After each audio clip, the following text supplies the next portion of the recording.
नमस्कार। दृष्टि आईएएस के टुडेज जीके प्रोग्राम में आपका स्वागत है। शुरुआत करते हैं अभ्यास प्रश्न से। प्रश्न था, अंतर्राष्ट्रीय राजनीति के संदर्भ में स्टीट फास्ट नून क्या है?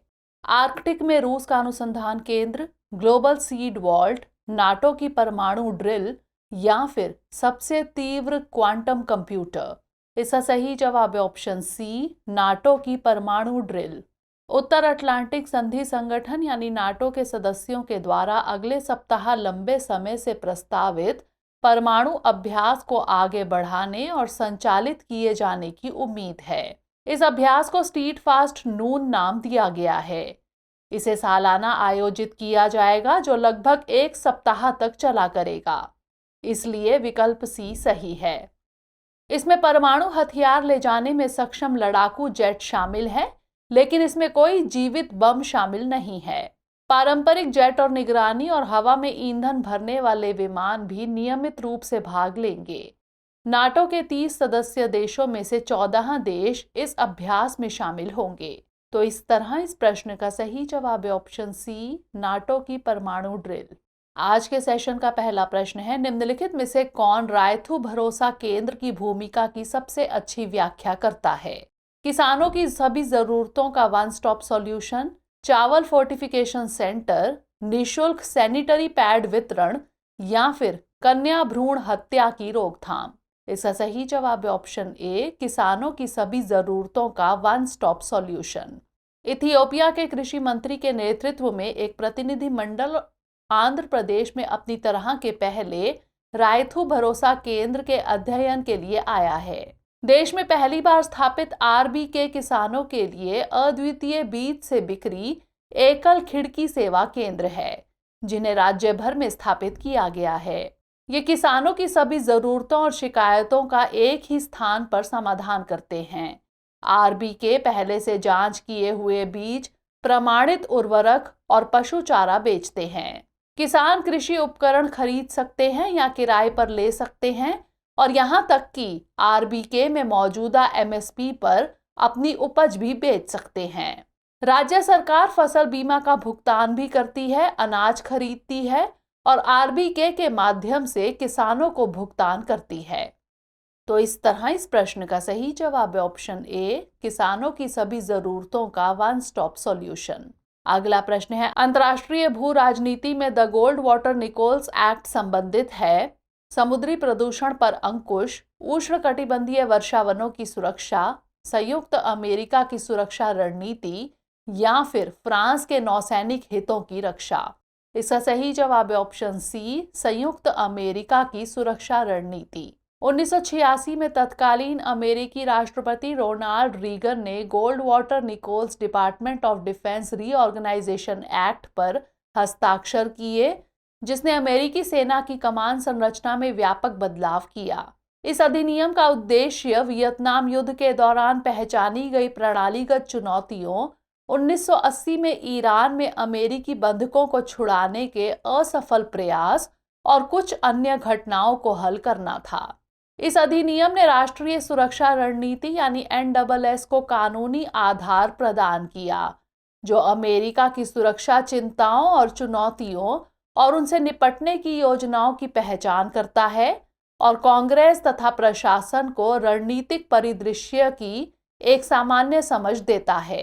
तो इस तरह इस प्रश्न का सही जवाब है ऑप्शन सी, संयुक्त अमेरिका की सुरक्षा रणनीति। अगला प्रश्न है, न्यायपालिका में विभाजित निर्णय के संदर्भ में निम्नलिखित में से कौन सा कथन सही नहीं है? विभाजित फैसले के मामले में मामले की सुनवाई एक बड़ी बेंच द्वारा की जाती है। यह तभी हो सकता है जब बेंच में जजों की संख्या सम हो। यह केवल भारत के सर्वोच्च न्यायालय से संबंधित है या फिर यह तब पारित किया जाता है जब बेंच या तो सर्वसम्मति से या बहुमत के फैसले से फैसला नहीं कर सकती है। इसका सही जवाब है ऑप्शन सी, यह केवल भारत के सर्वोच्च न्यायालय से संबंधित है। हाल ही में सुप्रीम कोर्ट ने कर्नाटक हिजाब प्रतिबंध मामले में एक विभाजित फैसला सुनाया।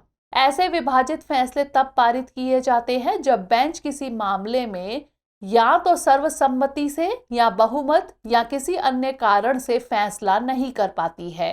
विभाजित फैसले तभी हो सकते हैं जब बेंच में जजों की संख्या सम हो।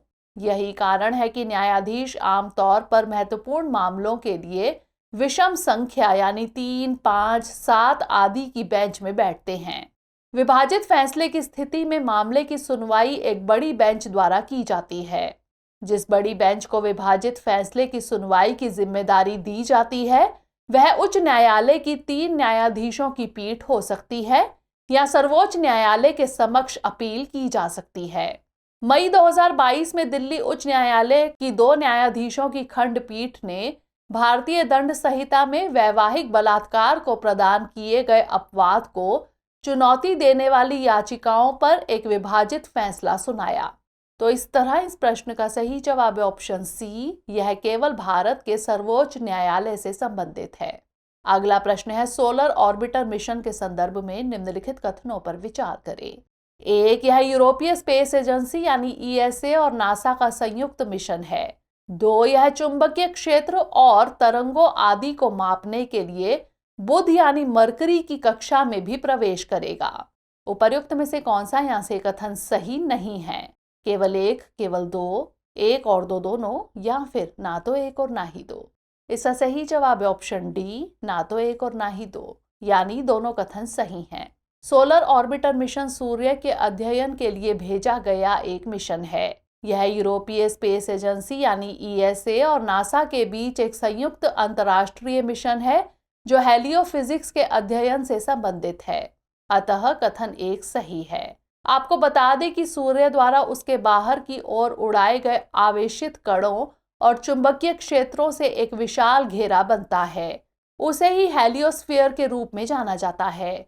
इसे समझने के लिए सोलर ऑर्बिटर सूर्य से निकलने वाले चुंबकीय क्षेत्रों, तरंगों, ऊर्जावान कणों और प्लाज्मा को मापने के लिए बुध की कक्षा के अंदर सूर्य से 26 मिलियन मील के करीब यात्रा कर रहा है। अतः कथन 2 भी सही है, इसलिए विकल्प डी सही है। यह 10 अलग अलग वैज्ञानिक उपकरणों के पेलोड के साथ मिशन पर गया है। इसे केप कैनावेरल से 2020 में United launch alliance Atlas V411 rocket पर लॉन्च किया गया था। तो इस तरह इस प्रश्न का सही जवाब है ऑप्शन डी, ना तो 1 और ना ही 2।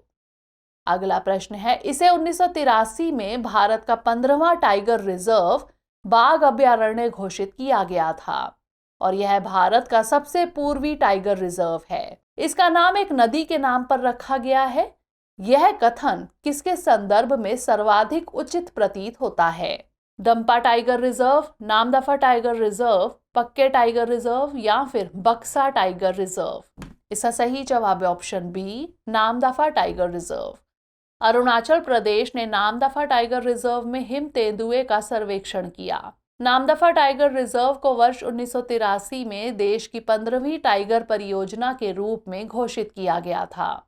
यह भारत का सबसे पूर्वी टाइगर रिजर्व है। नामदफा वास्तव में एक नदी का नाम है जो दाफा बूम, दाफा पहाड़ी से निकलती है और नोआ देहिंग नदी से मिलती है। यह नदी राष्ट्रीय उद्यान के उत्तर दक्षिण दिशा में बहती है और इसलिए इसे नामदफा नाम दिया गया है। यह उत्तर पूर्वी हिमालय और पटकाई पर्वतमाला के मिश्मी पहाड़ियों के दाफा बूम रिज के बीच स्थित है। पर्याप्त वर्षा, तापमान प्रवणता और उच्च आर्द्रता के कारण यहाँ उष्णकटिबंधीय सदाबहार वनस्पतियों का विकास हुआ है। तो इस तरह इस प्रश्न का सही जवाब है option B, Namdapha tiger reserve. अगला प्रश्न है, रेड क्रॉस की अंतर्राष्ट्रीय समिति यानी आईसीआरसी के संदर्भ में निम्नलिखित कथनों पर विचार कीजिए। 1, इसकी स्थापना 1963 में हुई थी। 2, यह ग्लैंड स्विट्जरलैंड में स्थित है। 3, यह मुख्य रूप से स्वैच्छिक दान द्वारा वित्त पोषित है। 4, आईसीआरसी का कार्य 1949 के जिनेवा कन्वेंशन पर आधारित है। उपर्युक्त में से कितना या कितने कथन सही हैं या फिर हैं? केवल 1 कथन, केवल 2 कथन, केवल 3 कथन या फिर चारों कथन? इसका सही जवाब है ऑप्शन बी, केवल 2 कथन। हाल ही में यूक्रेन ने रेड क्रॉस सोसाइटी से देश के रूस के कब्जे वाले पूर्व की जेलों का दौरा करने की मांग की। 1863 में स्थापित आईसीआरसी दुनिया भर में काम करती है, संघर्ष और सशस्त्र हिंसा से प्रभावित लोगों की मदद करती है और उन कानूनों को बढ़ावा देती है जो युद्ध पीड़ितों की रक्षा करते हैं। अतः कथन एक सही नहीं है। यह जिनेवा स्विट्जरलैंड में स्थित है और 100 से अधिक देशों में 20,000 से अधिक लोगों को रोजगार देती है। अतः कथन दो सही नहीं है। यह मुख्य रूप से सरकारों और राष्ट्रीय रेड क्रॉस और रेड क्रीसेंट सोसाइटी से स्वैच्छिक दान द्वारा वित्त पोषित है। अतः कथन तीन सही है। आईसीआरसी के कार्य 1949 के जिनेवा सम्मेलनों, उनके अतिरिक्त प्रोटोकॉल, अंतर्राष्ट्रीय रेड क्रॉस और रेड क्रीसेंट मूवमेंट के कानून और रेड क्रॉस और रेड क्रीसेंट के अंतर्राष्ट्रीय सम्मेलनों के प्रस्तावों पर आधारित है। अतः कथन चार सही है। तो इस तरह इस प्रश्न का सही जवाब है ऑप्शन बी, केवल दो कथन। अगला प्रश्न है, यह एक थर्मोकेमिकल प्रक्रिया है जो आमतौर पर 200 से 350 डिग्री सेल्सियस पर ऑक्सीजन की अनुपस्थिति में कम कणिकीय ताप दर और 1 घंटे के रिएक्टर टाइम के साथ वायुमंडलीय दबाव पर होती है। इस प्रक्रिया के कारण बायोमास आंशिक रूप से विघटित हो जाता है, जिससे बायोकोल बनता है। इस प्रक्रिया का नाम क्या है? द्रवीकरण, गैसीकरण, पैलेटाइजेशन या फिर टॉरफैक्शन? इसका सही जवाब है ऑप्शन डी, टॉरफैक्शन। हाल ही में केंद्रीय पर्यावरण मंत्रालय ने उद्योगपतियों और उद्यमियों को धान की पुआल पैलेटाइजेशन और टॉरफैक्शन प्लांट स्थापित करने के लिए प्रोत्साहित करने के लिए 50 करोड़ रुपए की योजना की घोषणा की। टॉरफैक्शन एक थर्मोकेमिकल प्रक्रिया है। यह आमतौर पर ऑक्सीजन की अनुपस्थिति में 200 से 350 डिग्री सेल्सियस पर वायुमंडलीय दबाव में कम कणिकीय ताप दर और 1 घंटे के रिएक्टर टाइम पर होती है। इस प्रक्रिया के कारण बायोमास आंशिक रूप से विघटित हो जाता है, जिससे टॉरिफाइड बायोमास है, जिसे बायोकोल भी कहा जाता है। बायोकोल में प्रति यूनिट आयतन में ऊर्जा की मात्रा अधिक होती है और कटाई स्थलों पर पैलेटाइजेशन के बाद टॉरफैक्शन से लंबी दूरी तक परिवहन सुविधाजनक हो जाता है। यह भंडारण के दौरान बायोमास के अपघटन की समस्या को कम करता है। तो इस तरह इस प्रश्न का सही जवाब है ऑप्शन डी, टॉरफैक्शन। अगला प्रश्न है, हाल ही में मोज़ेक शब्द चर्चा में था, यह किससे संबंधित है? तेल क्षेत्र, प्रत्यक्ष लोकतंत्र, पुरातत्व या फिर जल प्रदूषण? इसका सही जवाब है ऑप्शन सी, पुरातत्व। हाल ही में 20x6 मीटर आकार का एक मोज़ेक सीरिया में होम्स के पास रस्तान में एक इमारत के नीचे पाया गया। यह मोज़ेक काफी विस्तृत है, जिसमें रोमन समुद्री देवता नेपच्यून का चित्रण उसकी 40 प्रेमिकाओं के साथ किया गया है। साथ ही हरक्यूलिस के द्वारा अमेजन की रानी हिप्पोलिटा को मारने का दृश्य भी चित्रित है। मोज़ेक एक चित्र या पैटर्न है जो पत्थर, टाइल, कांच आदि के छोटे टुकड़ों को एक साथ व्यवस्थित करके बनाया जाता है, इसलिए विकल्प सी सही है। 2018 में सीरियाई सरकारी बलों द्वारा कब्जा किए जाने तक रस्तान एक विद्रोही गढ़ और लड़ाई क्षेत्र था। सीरिया को पुरातत्वविदों के लिए एक खजाना माना जाता है, जो दमिश्क में उम्मयद मस्जिद और प्राचीन शहर पलमायरा सहित प्राचीन सभ्यताओं के कुछ बेहतरीन संरक्षित अवशेषों का घर है। तो इस तरह इस प्रश्न का सही जवाब है ऑप्शन सी, पुरातत्व। अगला प्रश्न है, बढ़ते मानव पशु संघर्ष के संदर्भ में बाघों या तेंदुओं को आदमखोर घोषित करने की स्टैंडिंग ऑपरेटिंग प्रोसीजर यानी एसओपी हाल ही में चर्चा में रही है। ये एसओपी बाघ या तेंदुए को मारने के लिए किसे निर्णय लेने की शक्ति प्रदान करती है? केंद्रीय पर्यावरण मंत्री, राज्य पर्यावरण मंत्री, राष्ट्रीय बाघ संरक्षण प्राधिकरण या फिर राज्य के मुख्य वन्यजीव अधिकारी? इसका सही जवाब है ऑप्शन डी, राज्य के मुख्य वन्यजीव अधिकारी। हाल ही में बिहार के वन विभाग द्वारा वाल्मीकि टाइगर रिजर्व में टाइगर T104 को आदमखोर घोषित कर मार दिया गया। एनटीसीए ने उन बाघों और तेंदुओं को आदमखोर घोषित करने के लिए एसओपी निर्धारित की है जो मानव जीवन के लिए खतरा पैदा करते हैं। 2007 में निर्धारित एसओपी में कहा गया है कि आदमी को मारने वाले और आदमी को खाने वाले बाघों और तेंदुओं के बीच उचित अंतर होना चाहिए, क्योंकि ऐसी कई परिस्थितियां हैं जिनमें मानव पर बाघों और तेंदुओं द्वारा आकस्मिक रूप से हमला किया जाता है और परिणाम स्वरूप उनकी मृत्यु हो सकती है। लेकिन इन मामलों को केवल आकस्मिक हत्या के रूप में माना जाना चाहिए। यदि कोई बाघ या तेंदुआ मनुष्य की तलाश करना, उसका पीछा करना और इंतजार करना शुरू कर देता है और किसी व्यक्ति को मारने के बाद मृत शरीर को खा जाता है, तो यह माना जाएगा कि जानवर आदमी को खाने वाला यानी आदमखोर हो गया है। एसओपी राज्य के मुख्य वन्यजीव अधिकारी यानी वार्डन को एक बाघ के जान से मारने के निर्णय लेने की शक्ति प्रदान करती है। तो इस तरह इस प्रश्न का सही जवाब है ऑप्शन डी, राज्य के मुख्य वन्यजीव अधिकारी। अंतिम प्रश्न है, भारतीय कला और संस्कृति के संदर्भ में मसान शब्द किसका उल्लेख करता है? लोक संगीत, लोक नृत्य, चित्र या फिर साहित्य? इसका सही जवाब है ऑप्शन सी, चित्र।